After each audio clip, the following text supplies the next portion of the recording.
In the explosive galaxy of Parliament Funkadelic, where the grooves was deep, the concepts was wild, and the music redefined funk's future, one woman's voice, vision, and presence helped define the movement. She was daring, she was brave, she was recognizable, and she would become known as the Queen of Funk. Before the world knew the rise of Funkenstein, before P-Funk grew into an empire, this woman was there, shaping voices, discovering talent, and delivering the raw, soulful power that set the entire movement in motion. She wasn't just a singer, she was a connector, a builder, and a bridge between eras of funk royalty. Her influence stretched far beyond the spotlight, from inspiring George Clinton to helping bring Bootsy Collins into the fold to craft harmonies that define an entire generation. Yet, despite her enormous contributions, her story is rarely told. The centerpiece of today's video is all about Mallia Franklin. Now, if you guys love my videos and love supporting me, then I suggest you become a member of the channel where I will be releasing exclusive videos just for you all. Be sure to get that family tier so you won't miss out on these exclusive perks.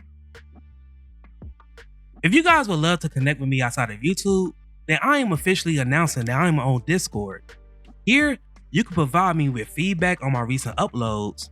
You could drop your suggestions for future videos, or if you just want to chat it up about videos or about music in general, or just about anything, we could do it here. We could do it together. I hope to see you there. The link is in the description below.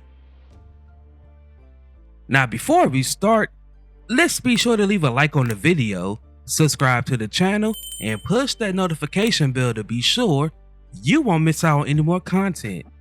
Now, without further ado, let's cue that intro.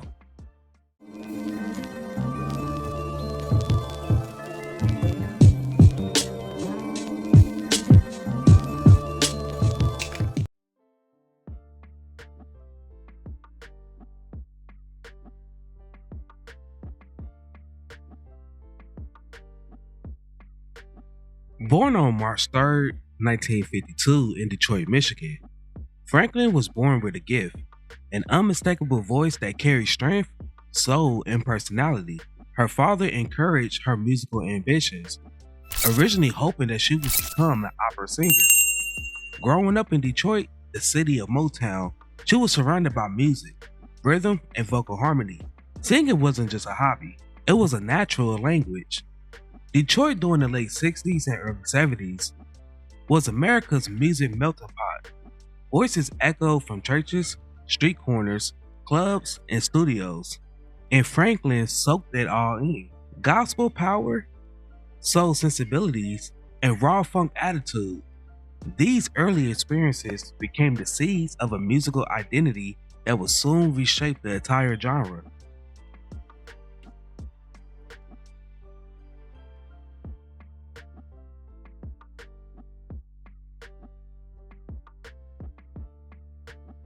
Franklin crossed paths with the growing Parliament Funkadelic movement in the early 70s. George Clinton, always in search of unique voices and bold personalities, immediately recognized her star quality. Franklin entered the P-Funk collective with a voice that cut through the cosmic chaos and a presence that demanded attention. She wasn't just a singer, she was an architect of sound. Her harmonies enriched Parliament songs.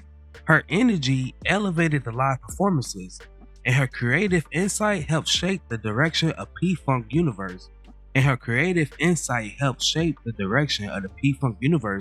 During one of its most explosive eras. She recorded vocals on albums such as Chocolate City and Funkadelic's Uncle Jam Won't You. Franklin's harmonies was part of P-Funk's signature multi-layered vocal sound, both in the studio and on the group's live tours.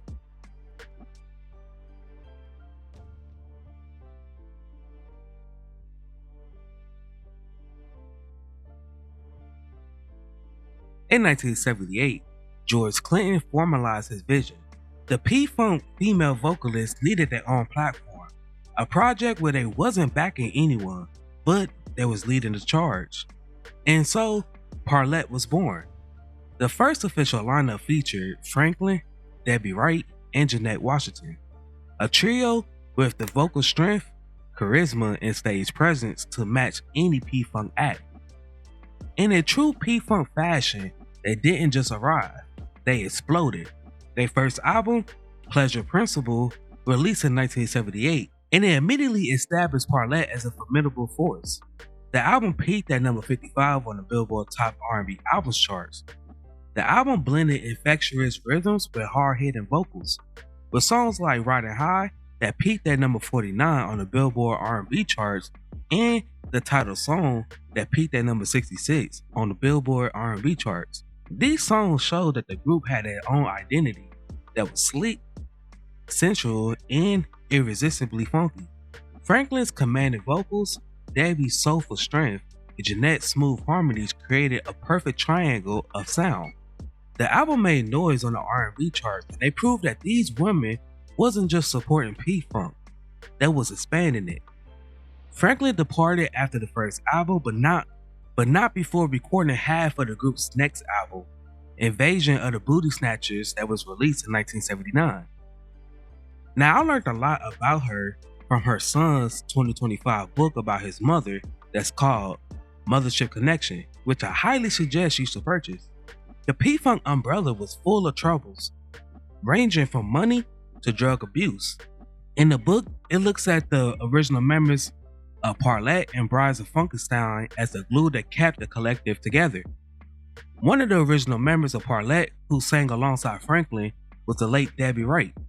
Allegedly, stress, drugs, and more things weighed on her, and she eventually suffered a mental breakdown.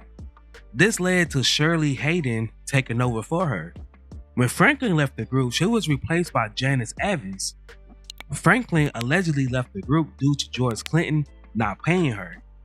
She was willing to show her replacements the ropes, but due to not being paid, honestly, who would want to?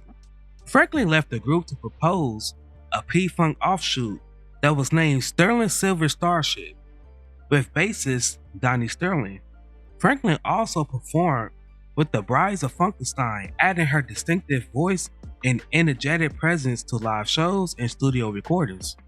Her work helped expand the group's female representation and vocal depth, and her influence could be heard across many of the ensemble's late 1970s projects.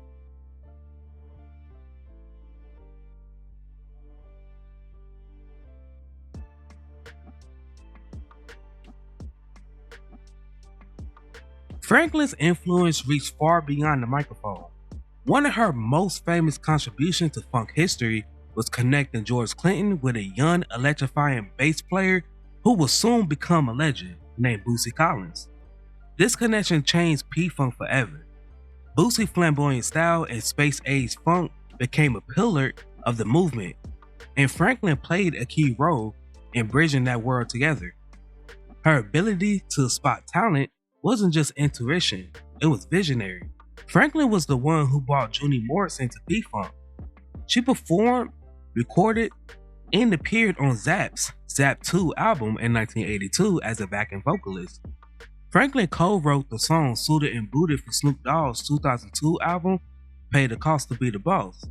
She also got a song with Lenny Kravitz, among many other collaborations. Franklin's network, instinct, and creative collaboration made her more than a performer. She was a builder of the P-Funk empire. She also appeared with Clinton in Prince's film Graffiti Bridge in 1990.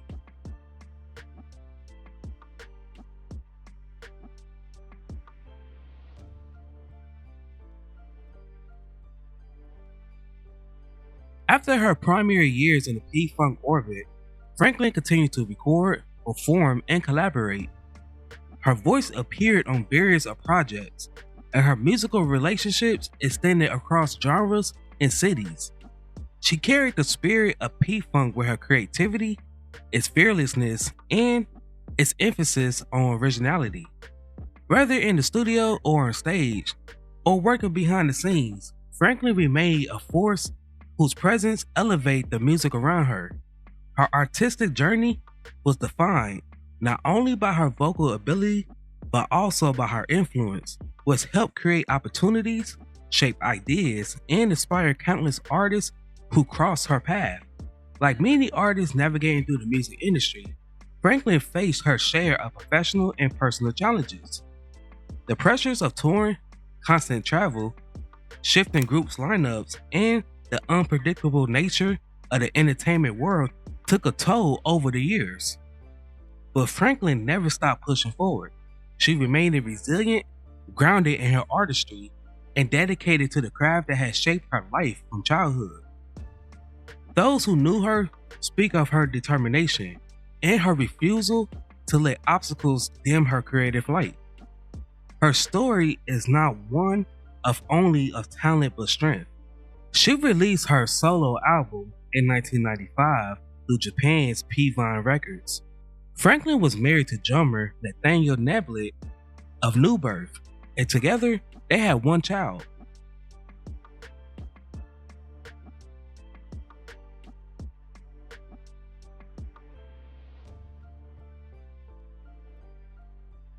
Franklin suffered a stroke before a performance in Detroit in 2009 and later moved to Los Angeles for treatment. She sadly passed away on February 5th, 2010 at the age of 57. Today, Franklin's influence echoes across the entire landscape of funk. Fans and musicians alike recognize her as one of the pioneers of women in the P-Funk universe, a vocalist with an unmatched tone, a collaborator with brilliant instincts, and a pioneer whose contributions remain essential to the genre's history. She helped bring in Bootsy Collins into the fold. She helped shape the Brides of Funkenstein. She introduced the world to Parlette. She strengthened Parliament Funkadelic's golden era. She brought us Junie Morrison to P-Funk. She expanded the possibilities for women in funk. Franklin may not always have received the recognition she deserved, but her legacy is undeniable. She was and remains the Queen of Funk. Now, before we go, I have a question for you all. What is your favorite song by Mallia Franklin, or a song she sung backup on?